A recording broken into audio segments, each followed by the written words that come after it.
هو الذي أنزل السكينة في قلوب المؤمنين ليزدادوا إيمانا مع إيمانهم ولله جنود السماوات والأرض وكان الله عليما حكيما.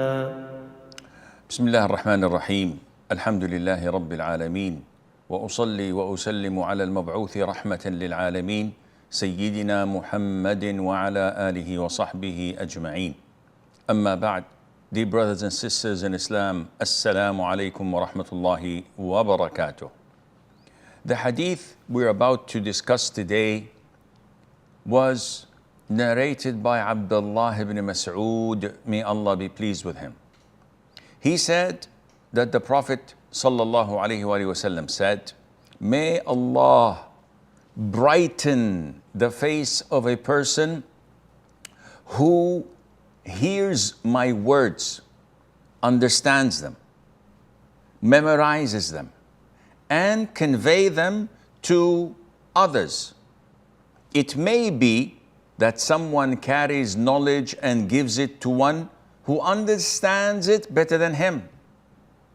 Three things will never allow a Muslim's heart to be corrupted: sincerity in deeds for Allah, advising the leaders of the Muslims, and staying with their community, with the congregation, with the jama'ah, for the supplication of the community, of the congregation, encompasses those behind them.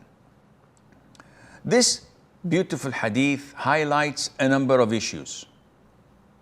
Among them is how to attain the brightness of the face. No creams, no lotions, no body care. The Prophet said, alayhi salatu wasalam, "May Allah brighten the face of a person." Al-Imam al-Sindi said, this hadith means that may Allah grants him clearness of the face, glow and beauty, where he would be beautified and adorned through the knowledge he carries, which would take him to the adornment of Jannah. Al-Imam Ibn Uyaynah says, may Allah have mercy on his soul, no one serves the hadith of the Prophet ﷺ, meaning learning it, protecting it, studying it, and explaining it to others. No one does this except you will find in his face adornment and beauty and glow because of this hadith that gives the glad tiding. And this is something we could see. The scholars of Islam, those who act upon it and deliver it, you can see there is a glow in their face. It's not of makeup. It's not something made up or faked. Rather, it's a glow from Allah Azza wa Jal. The Prophet says, alayhi salatu wasalam, may Allah brighten the face of a person who hears my words, understands them, memorizes them, and conveys them to others. Which means that the person who would get this brightening of the face and the glow and the beauty has to do the following: listens and hears the hadith, memorizes it, continues to perfect it, and then he delivers it to the people without any distortion, without any shortening or summarizing or changing any of its words. Such a person, the Prophet had made dua for, so that his face would be enlightened, it would be beautified, adorned, and that would lead into his chest to be expanded and his moral conduct to be perfected, and that he would be a person with content. Why would someone deliver it to others. The Prophet says, alayhi salatu wasalam, it may be that someone carries knowledge and gives it to one who understands it better than him. And this means that the narrator of the hadith, the one who reports the hadith, it's not his job to understand it and discover the gems in it. Al-Imam al-Mubarakfuri says, maybe the one who carries the knowledge might not be a knowledgeable person in the sense that he's not a juror, he's not someone who deals with fiqh, yet he memorizes it and delivers it to someone who can find its jewels, and then he would be rewarded for carrying it to someone who understands it better than him. Al-Imam al-Manawi says, in this hadith, it is clear that it's not a condition to understand what you report. It's a condition that you memorize correctly and accurately, while the faqih or the juror or the scholar, his job is to understand and to contemplate and to stem the gems from that hadith. Al-Imam al-Khattabi says, from this hadith we learn that it is not permissible, it is abhorred, it is makruh to summarize and shorten the hadith so for someone who is not knowledgeable in fiqh. Because sometimes you tend to summarize and shorten the hadith and you lose the essence of it because you do not have the capability to understand it. And Ibn Taymiyyah, may Allah have mercy on his soul, says, in this hadith, dua, the Prophet is clearly giving this dua to those who carry the hadith, not to those who understand it and explain it.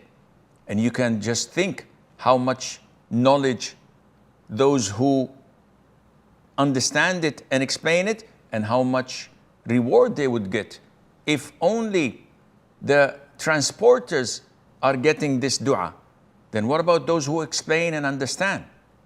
Definitely they are more rewarded.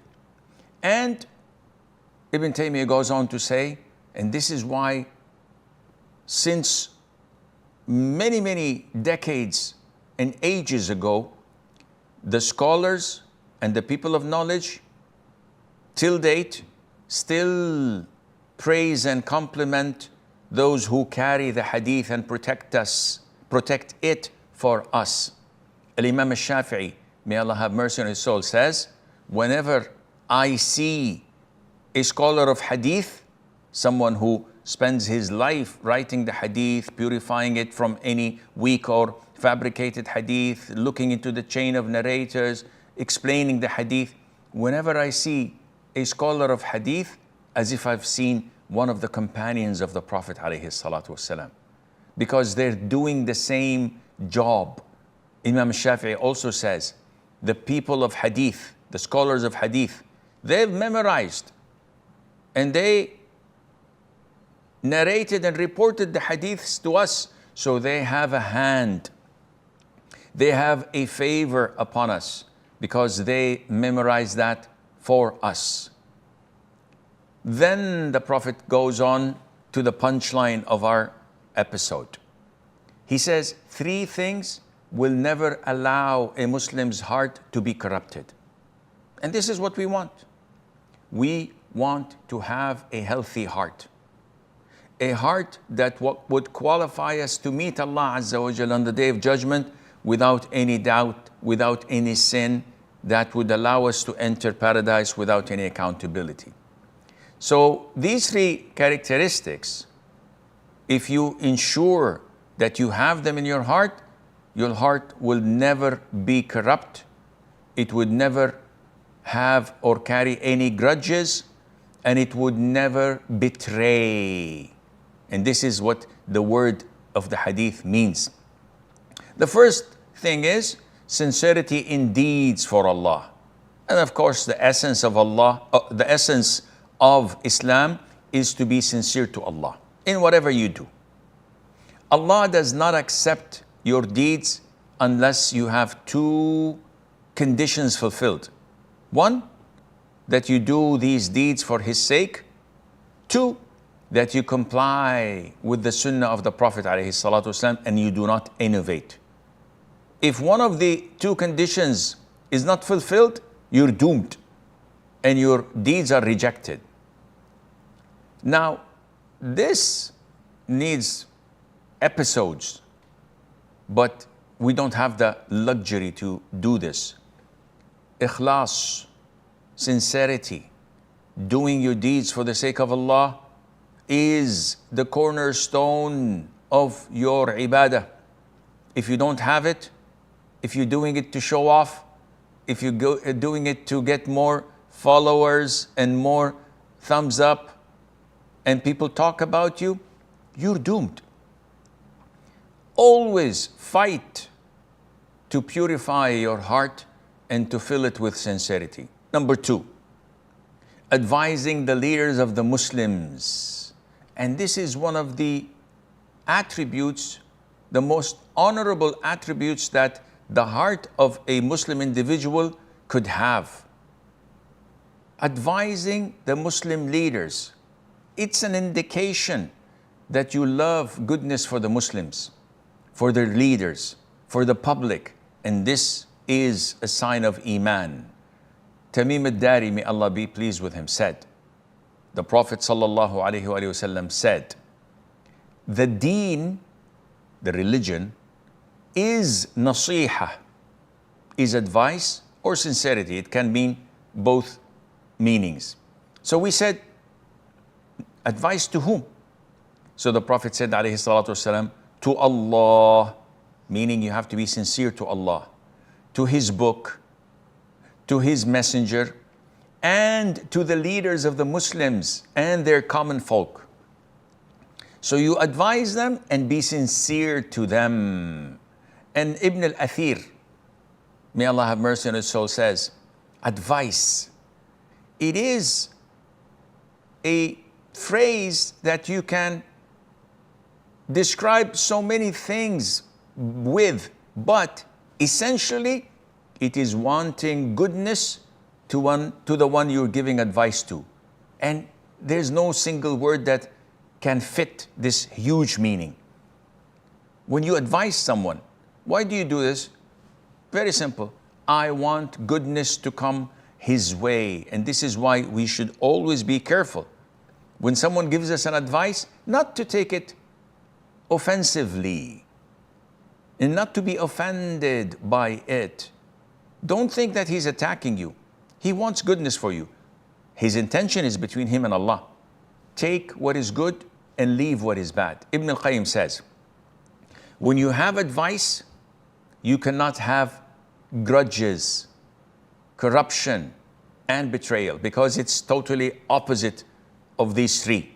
So whoever, Ibn al-Qayyim goes on to say, whoever gives advice to the leaders, to the imams, to the rulers, and to the public at large, then his heart is purified from such grudges, corruption, and hatred, and betrayal.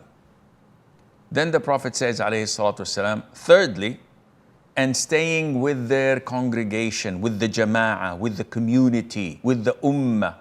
And Ibn al-Qayyim says, this is a clear sign that your heart has no evil, no corruption, no hatred, and no grudges. When you are with the congregation and refusing to be rebellious or to abandon them. Because when you are with the congregation and you give them advice and you love them and you love goodness for them, then you love goodness for yourself. And that would mean that your heart is purified. Ibn al-Qayyim says, this is totally different to those who take sides and leave the congregation and the jama'ah. Totally different for those who poke Ahlul Sunnati wal Jama'ah and look down upon them, resent them, criticize them, like the Rafidah does, like the Khawarij, like the Mu'tazilah. All of these, they have their hearts filled with hatred, feelings of vengeance, betrayal.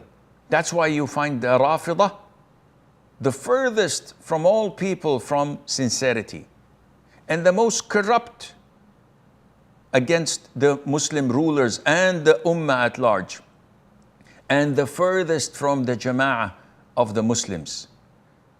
This is the testimony of the Prophet ﷺ. This is the testimony of the Ummah. And this is what they testify against themselves. Never ever there was an enemy of Islam except they would support him. And they would stand shoulder to shoulder with him. They would give him advice against the Ummah.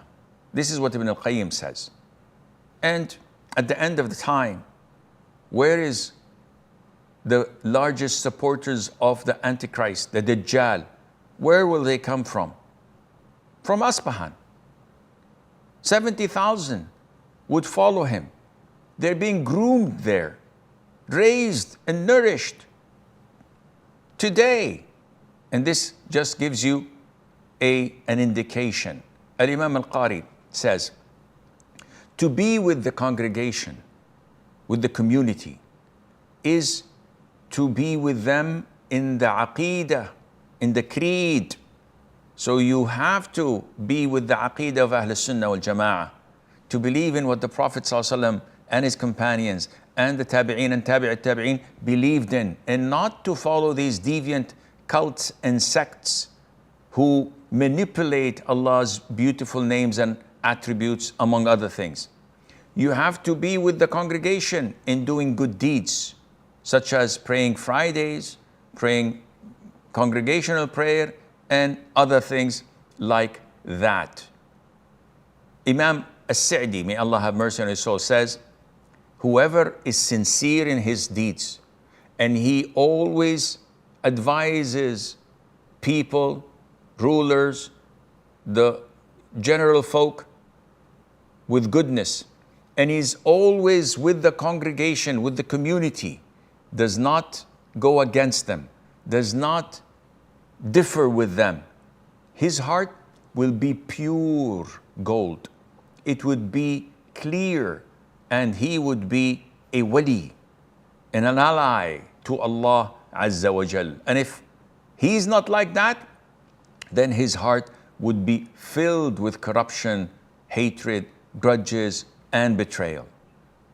Then finally the Prophet said, alayhi salatu wasalam, for the supplication of the community encompasses those behind them, which means that when you are with the community and the congregation and you give advice to the imams and the rulers and you're sincere, the da'wah, the supplication of all Muslims in the world would encompass you alongside with them, so it would protect you from the evils of shaitan and from going astray.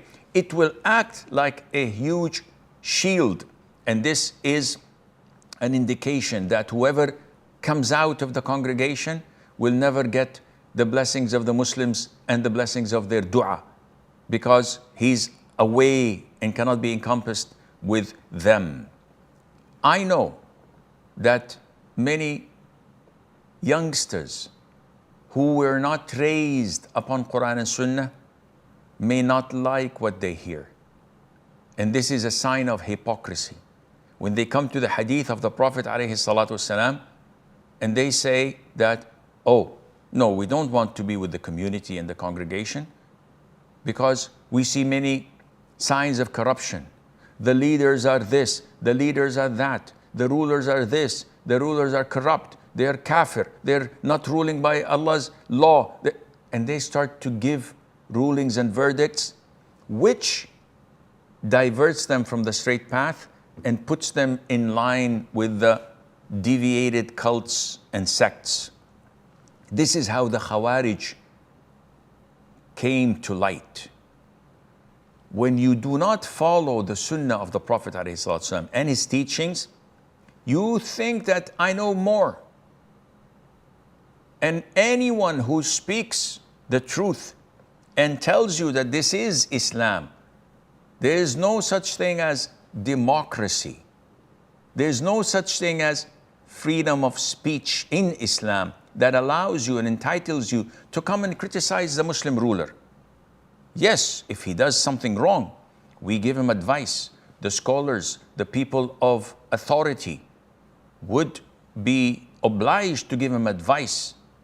This is their duty in Islam, but not to go in public shaming him, criticizing him, putting him down, taking the respect out of people's hearts as if he's a normal person.